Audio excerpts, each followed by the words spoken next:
রাম ও নারায়ণ রাম। তো আজকের পাঠ পর্ব শুরু করছি।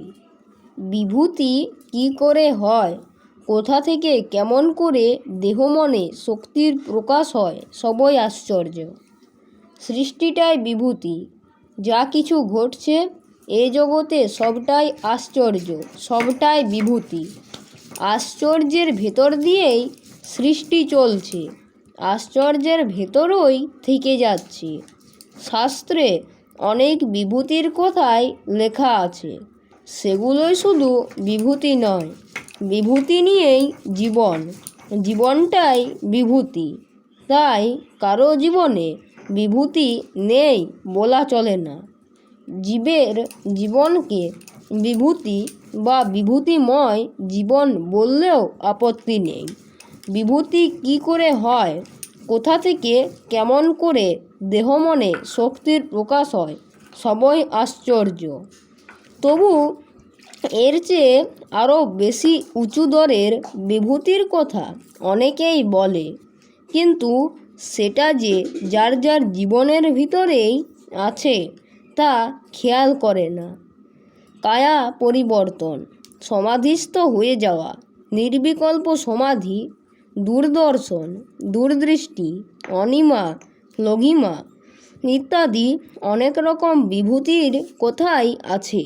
অনেকেই ব্যবহারিক জীবনে তা দেখতে চায়, কিন্তু শাস্ত্রে যত প্রকার বিভূতির কথা বলা হয়েছে তার সবটাই সবাই পার হয়ে এসেছে। সব বিভূতির পার্টসগুলো সবাই সাথে করেই নিয়ে এসেছে এখানে।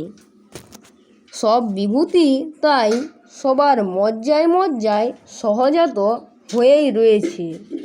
তবু যে সবাই এখানে বলে কি করে বিভূতি হয়, আমাদের তো বিভূতি নেই, এই অজ্ঞানতাও এক ধরনের বিভূতি। বিভূতি বা শক্তি থাকা সত্ত্বেও সবাই বলে কি করে বিভূতি আয়ত্ত করা যায়।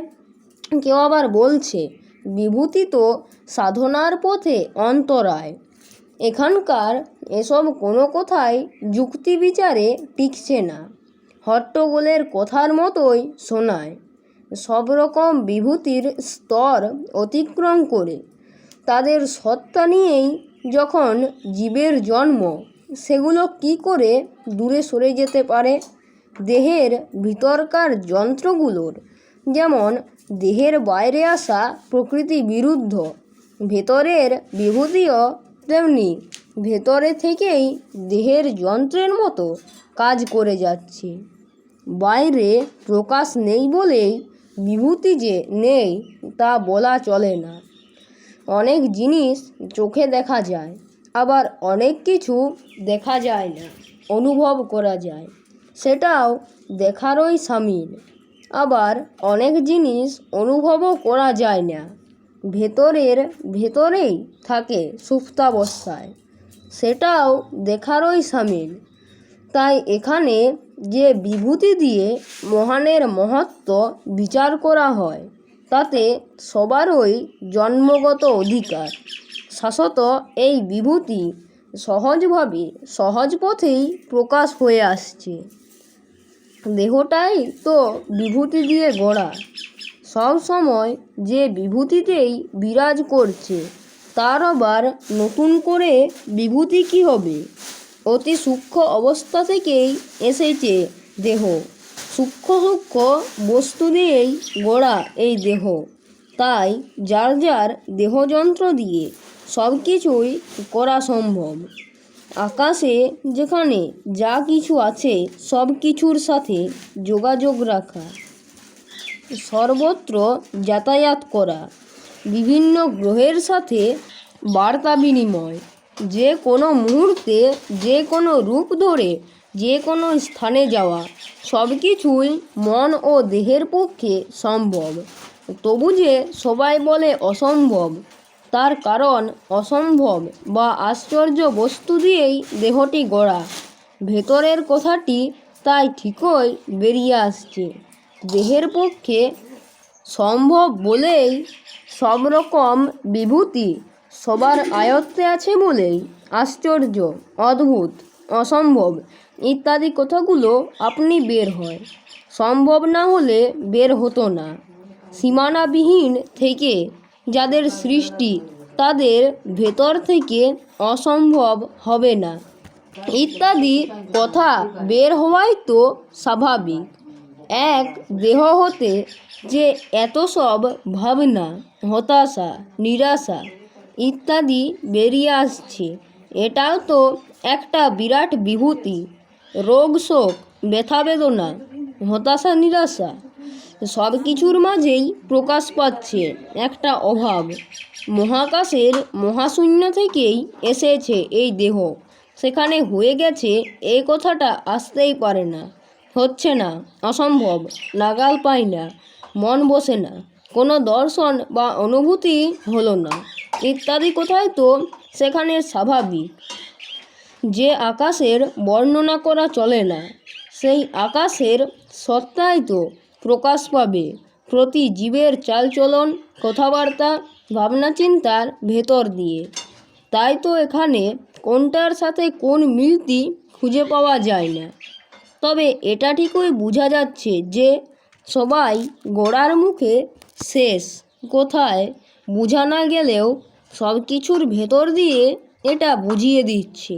বুঝে বুঝে বুঝে যাও প্রকৃতির বুঝের সাথে, আকাশের বুঝের সাথে সমতা রেখে শুধু বুঝে যেতে হবে। খেয়েই যার খুঁজে পাওয়া যায় না, তার মাঝেই যখন রয়েছ সবাই, তখন খেই হারিয়েই থাকতে হবে। খেই হারিয়ে যে আছো, সেই হারানোর মাঝেই যে আছো, সেটাই শুধু খেয়াল করে চলবে। নতুন করে আর কি পাবে, কি দেখবে? সবই তো আকাশে, শূন্যের মাঝেই চলেছে সব খেলা। তাই খেয়ালটাই শুধু ঠিক রেখো, খেয়ালটাই আকাশই। আকাশের ভেতর থেকেই একটা খেয়ালের বাল্ব জ্বলছে, তোমার খেয়াল দিয়েই সেই খেয়াল ঠিক রাখতে হবে। চেতন দিয়েই সচেতন হতে হবে। যেখানে যখন যা কিছু হচ্ছে মহাকাশেই তো থাকছে। তাই মন যখনই কুয়াশার আচ্ছন্ন হবে, বুঝবে আলোর প্রভাব তোমার ভেতর দিয়ে ঠিকই চলছে। অজ্ঞানতা ঘিরে ধরলেই বুঝবে সামনে জ্ঞানের আলো না থাকলে অজ্ঞান তো আসতে পারে না। পরমানন্দ সামনে না থাকলে জীবনে ঘাত প্রতিঘাত আসে না। জীবনের উপর দিয়ে যে ঝড় বয়ে যায় তা গড়বার সাহায্য করার জন্য, সমস্যায় সমাধানের পথে নিয়ে যায়। তোমাদের ভিতরে যে সূর্য উঠছে তা বুঝবে কি করে? দুঃখ, ব্যথা, বেদনায় তার পূর্বাভাস। তাই জীবন বৃথা গেল এটা বুঝতে পারলেই বুঝতে হবে সত্যিকারের তৃষ্ণা জেগেছে। তৃষ্ণা মেটাবার বস্তু আছে বলেই তৃষ্ণা জেগেছে। তৃষ্ণাই তৃষ্ণা মেটাবার বস্তুর দিকে নিয়ে যাবে। এভাবেই চলছে সবাই, এভাবেই চলতে হবে। তো আজকে এখানেই শেষ করছি, দেখা হচ্ছে পরবর্তী ভিডিওতে। রাম নারায়ণ রাম, রাম নারায়ণ রাম, রাম নারায়ণ রাম।